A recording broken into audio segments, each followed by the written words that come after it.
మరి ఆఖరి రోజున అసలు ఎలా చనిపోయారండి? అసల అప్పుడున్న ఏం జరిగింది? అంతకుముందు ఫోటో కూడా ఉంది మీ దగ్గర. ఒక రోజు ముందు ఫోటో కూడా చూసాను నేను. మళ్ళా డాక్టరు హ్మ్. ఆయన టెస్ట్ చేస్తున్నాడు. నన్ను పిలిచిండు. నేను పోయినా. పోగానే వీళ్ళని ఇట్లా కూర్చుని వీళ్ళిద్దరు ఇట్లా ఆపన్నారు. హ్మ్. ఏం సార్ అంటే, లచ్చన్న చైతన్ రథం సిద్ధం చెయ్యి, చైతన్య రథం. చైతన్ రథం సిద్ధం చెయ్యి. హ్మ్. నిన్న చైతన్ రథం సిద్ధం ఉన్నది సార్, కాలి బ్యాటరీలు తీసుకొచ్చి చెయ్యాలి. హ్మ్. బ్యాటరీ ప్రాబ్లం ఉంది. బ్యాటరీ ప్రాబ్లం ఉన్నాయి. హ్మ్. బ్యాటరీ లేస్తే చైతన్ రథం ఫిక్స్ హ్మ్. అనగానే ఆయన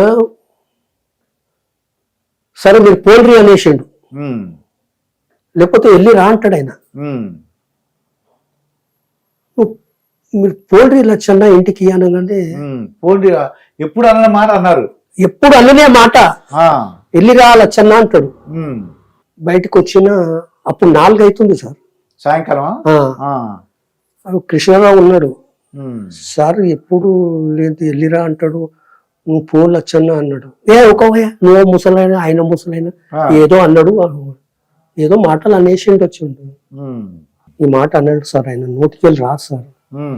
నువ్వు వెళ్ళిరా లచ్చన్న అంటాడు, నాకు బాధ అనిపిస్తుంది సార్ అన్న. హ్మ్. అని 6 గంటల దాకా ఉన్నా సార్ నేను. హ్మ్. వెళ్ళిపో అన్నా సరే 6 గంటల వరకు ఉన్నారు. 6 గంటల మట్టుకున్నా నేను. హ్మ్. ఉండి భగవంతాస్ అని గన్మెన్ ఉన్నాడు, వాడిని పిలిచిన, అరే భగవంతాస్ నేను పోతున్నా, హ్మ్. ఏమన్నా ఉంటే నాకు ఫోన్ చేయి. అప్పుడు లైన్ ఫోన్ ఉండే సార్, హ్మ్. ఆయన పెట్టించిన ఫోన్, ల్యాండ్ లైన్. నాకు ఫోన్ చేసి చెప్పురా అన్నాడు. సరిగ్గా 4:15 ఫోన్ చేశాను సార్. తెల్లవారుజాము 4:15. ఆ, నేను ఫోన్ ఎత్తిన. ఆ! భగవంతాస్ అంటే లచ్చన్న నువ్వు తొందరగా వచ్చేయన్నాడు అంతే. ఆ!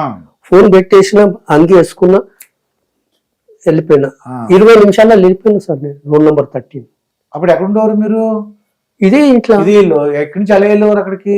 Roll number 13. అది ఎలా స్కూటర్ మీద వెళ్ళేవారా? స్కూటర్ మీద నాకు చెట్టకు ఉన్నది. ఓకే, చేతక్క ఉంది. హ్మ్. వెళ్ళగానే మీదికి వెళ్ళిపోయినా. హ్మ్.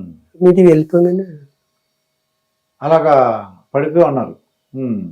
ఆయన పండుకుంటప్పుడు పట్టు వస్త్రం తీసేస్తాడు, హ్మ్. తెల్ల దోతి చుట్టుకుంటాడు, కుండ హ్మ్. కండువ ఇక్కడ తెల్ల టువాలు వేసుకుంటాడు. హ్మ్. ఆయన పట్టు వస్త్రం మీదే ఉన్నాడు. హ్మ్. ఆయన డ్రెస్ ఇప్పలే. ఇప్పలేదు. హ్మ్. వచ్చిందా, మనిషి బ్లాక్ అయిపోయింది. హ్మ్. హ్మ్. ఆ బ్లాక్ చూసుకున్న నాకు ఏడుపు వచ్చే కిందికి వస్తున్నా. అప్పుడే చంద్రబాబు భవనమ్మ ఇద్దరు వస్తున్నారు. హ్మ్. వాళ్ళకి ఇట్లా చూపెట్టేసి నేను కిందికి వచ్చేసిన. హ్మ్. 6 అయింది సార్. హ్మ్. 6 అయింది. అప్పుడే ఇక నైరు మనుషులు వచ్చేస్తున్నారు. హ్మ్. మొత్తం తోడం పోవడం అన్ని ఇరగొడుతున్నారు, పోతున్నారు. అమ్మ ఈడు వస్తున్నాడు అంటే ఇక భవనమ్మ దీని మనుషులు, లక్ష్మీపార్వతి మనుషులు, హ్మ్. వీళ్ళు నా మీద కూడా అటాక్ చేస్తారు అని నేను స్కూటర్ తీసుకొని ఇంకకెళ్ళి వెళ్ళిపోయినా. హ్మ్. 3 నెలల దాకా నేను హ్మ్. కనపడలేదు. 3 నెలల దాకా నా మనసు అట్లా అంటే మనసులో మనసు లేదు సార్. లేదు, మనిషిగా తయారవ్వలేదు. మనిషి లెక్కనే లేదు. 3 నెలలు. 3 నెలలు. హ్మ్. మా డిపార్ట్మెంట్ వాళ్ళు కూడా లచ్చన్న నువ్వు హ్మ్. ఉండు, అక్కడనే ఉండు, ఇంటికాడనే ఉండు, నీ ఇష్టం ఉన్నప్పుడు వచ్చి సైన్ పెట్టు. హ్మ్. వాళ్ళు 2-3 సార్లు ఇంటికి వచ్చే పైసలు ఇచ్చారు, జీతాలు ఇచ్చారు నాకు. హ్మ్. డ్యూటీలో కూడా నేను ఆఫీస్ పోయి జీతం తీసుకుంటుంటుంది కానీ హ్మ్. డిపార్ట్మెంట్ల కాడ తీసుకోకపోతుంటుంది. హ్మ్. డ్యూటీ చేసే వాళ్ళు అందరికి ఆడ ఇస్తారు, సీఎం బంగ్లాల్లో ఇస్తారు. హ్మ్. కానీ నేను మాత్రం డిపార్ట్మెంట్ పోయి డిపార్ట్మెంట్కి వెళ్ళి తీసుకుంటుంది. హ్మ్. ఇక అది అయిపోయింది సార్ అంతే. అది అది లాస్ట్. ఆయన హ్మ్. ఆయన మనిషి లేడు సార్ ఆయన. హ్మ్. అంటే మీకేం చెప్పారు? హార్ట్ అటాక్ అని చెప్పి ఉంటారు. హార్ట్ అటాక్ ఏమో సార్ అంతే, హ్మ్. హార్ట్ అటాక్ అని అంటున్నారు. ఎందుకంటే జాతక రోజు మాట్లాడారు, నాలుగు తిప్పారు. ఇంకా అసలు మీరు ఒక మనిషి కావడానికి 3 నెలలు పట్టింది మీకు. 3 నెలలు పట్టింది సార్ నాకు. హ్మ్. ఎవరితో కలవలే, ఎవరితో మాట్లాడలేదు సార్ నేను. హ్మ్. డిపార్ట్మెంట్ లో కూడా మా సదానంద్ సార్ అని ఉండే. హ్మ్. 3 నెలల తర్వాత లచ్చన్న హ్మ్. నువ్వు నేను కారు నడిపించింది అదే ఉన్నది.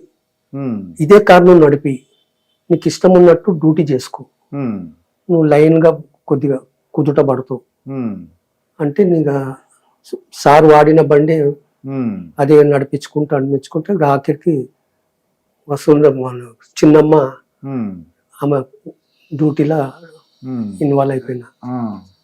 అట్లనే ఇక చిన్నమ్మ అంటే పురంధేశ్వరి పురంధేశ్వరి ఇక చిన్నమ్మ బండి నడిపిస్తుంటుంది సార్.